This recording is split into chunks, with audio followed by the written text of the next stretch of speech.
I do prefer Practice Fusion just because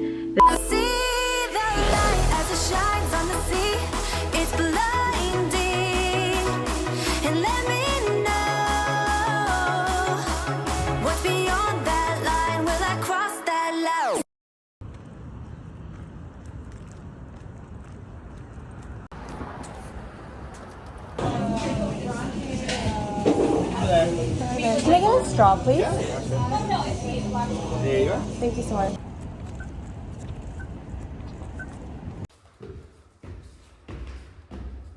Good morning, Olive.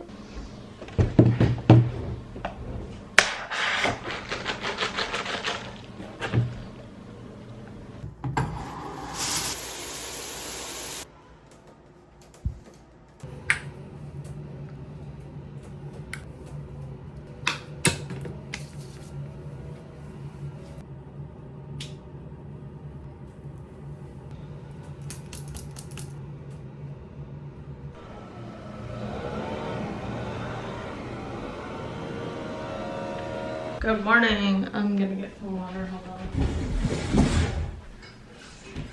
on.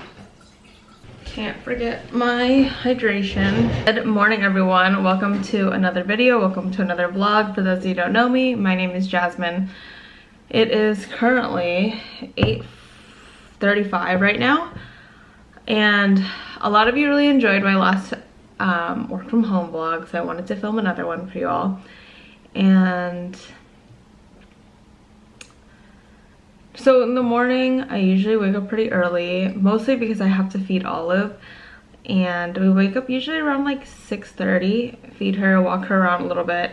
And then I actually went to the gym myself and I walked to Starbucks to pick up, got a little bit of fresh air before my sessions start. I still have a little bit of time. So I usually start at 9 a.m.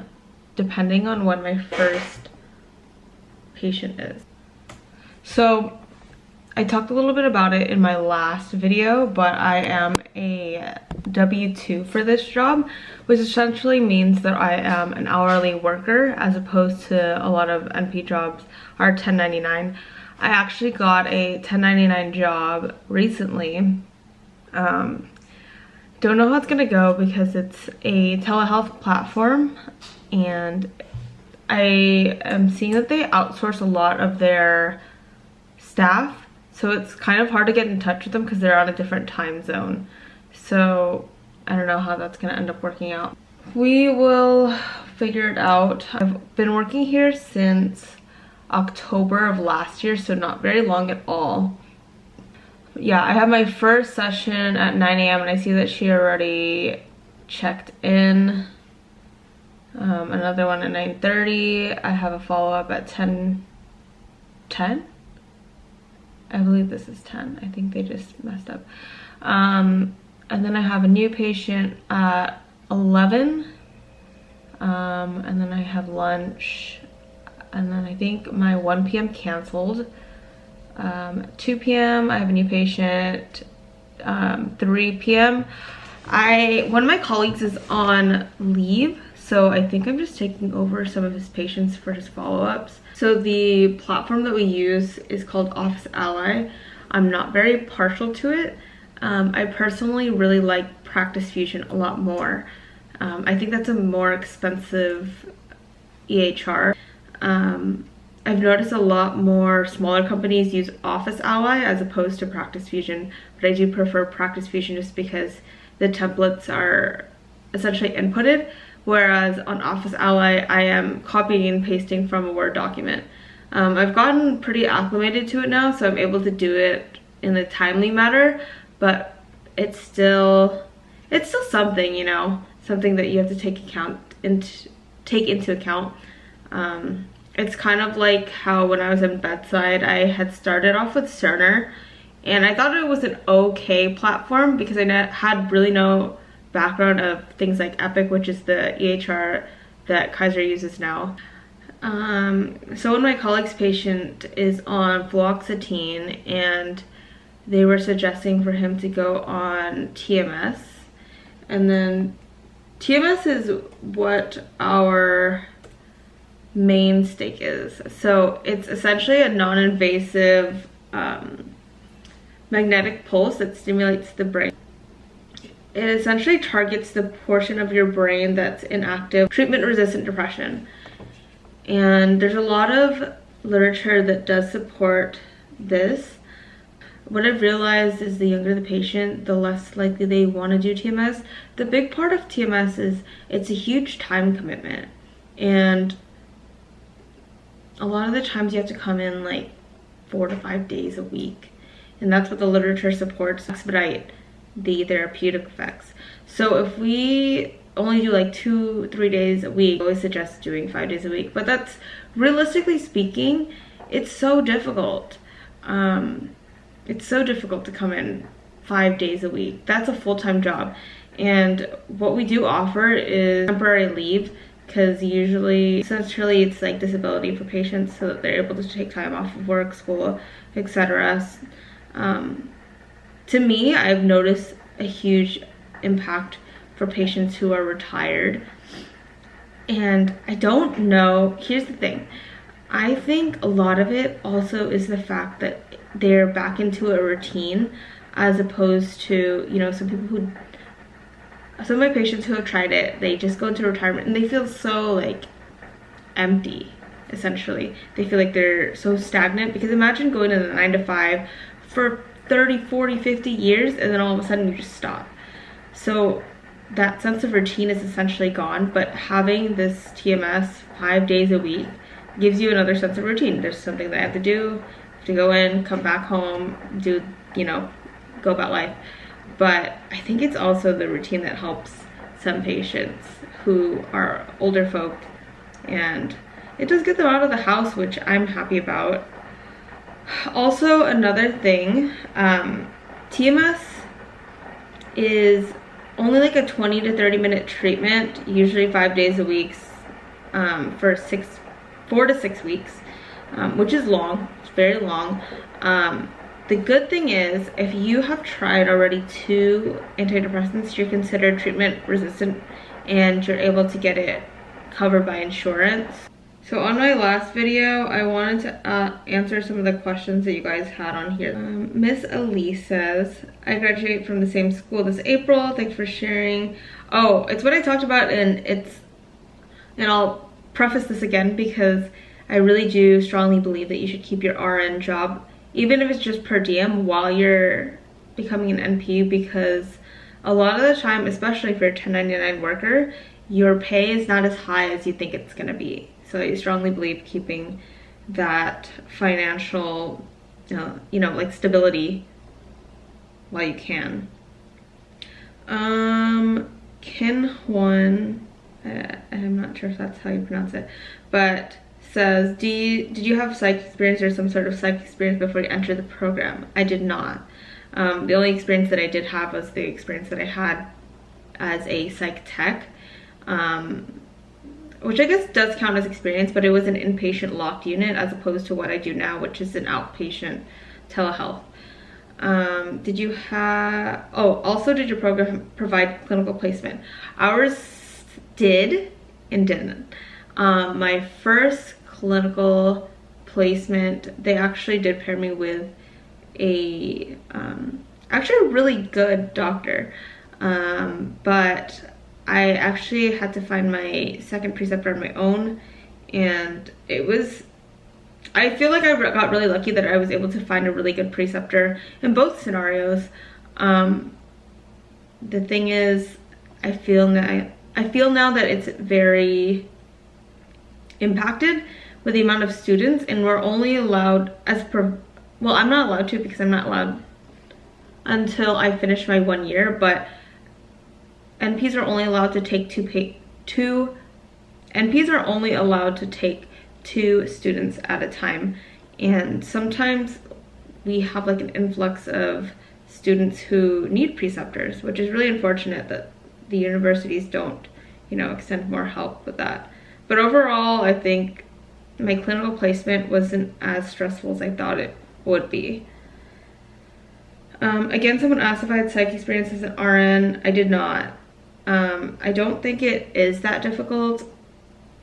in the sense that I work outpatient psych. I think I can't really speak on behalf of providers who work in an inpatient setting, but for the most part, I think as an outpatient provider who deals with mostly anxiety, depression, and that's what our practice focuses on, I think you don't necessarily need the experience. For me, for one, I see a lot of anxiety, depression in the ER, so I was able to see what they're taking there, what works, what doesn't. I was able to see patients who are having EPS symptoms from the medication that they're taking. So I didn't feel like it was super necessary to have psych and RN experience. I think my psych tech experience was sufficient enough for me to understand what happens within an inpatient unit, and maybe why I didn't necessarily go straight into that field right away. For me, I thought our ER experience was the most beneficial for me. I have to use the restroom, so I'm gonna go before my first patient. I also have to check, I think I showed you guys this last time, but CURES is the Controlled Substance Utilization Review Evaluation System, and I know that I've had this patient for a while, and every time I check her, there's no suspicious activity, but I still have to check it even every time. So here is the activity report, and I'm just blocking the person's name out, but someone has been in the waiting room for an hour now. I think they just, I don't know why they're in the waiting room, but their appointment isn't until 10 and it's only 9. One of the things that we do as providers is work with patients towards their goals, and this patient's goal is to essentially taper off of all the medication that she's been on, which I'm so proud of her, because I think getting to a point where you're stable enough to start tapering off medications is fantastic. That a lot of people think that we do is just like give up meds and give up meds. To be on the latter end of it where, you know, people are better, they feel better, and we can take them off of the medication. Glad that people are doing better. I know that a lot of this career is seeing people through their lowest moments. I'm gonna finish charting on her, and then we will talk again later. Another patient down, and then I have a initial evaluation, which is a lot more talking, typing. I got hungry, so I made some toast. To show you what it looks like.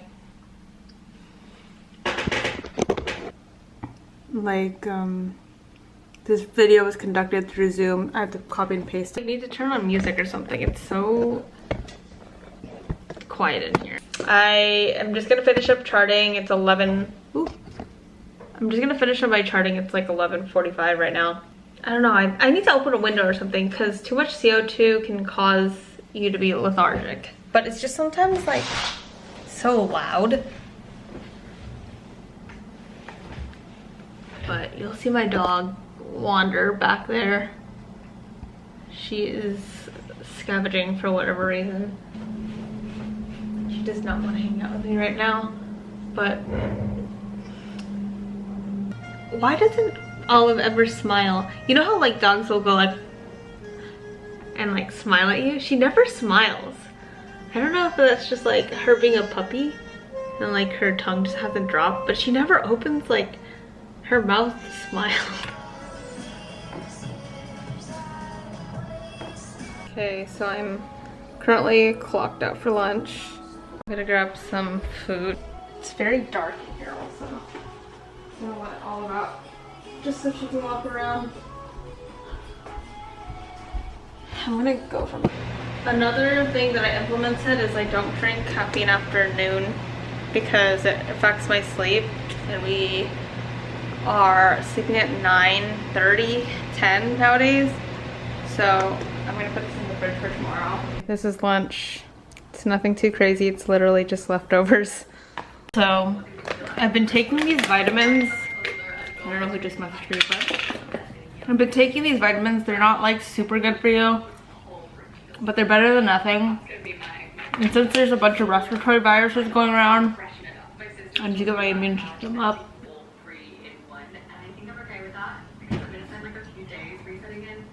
I got this candle from Trader Joe's, and it's not super strong, but it's like a citrus green tea.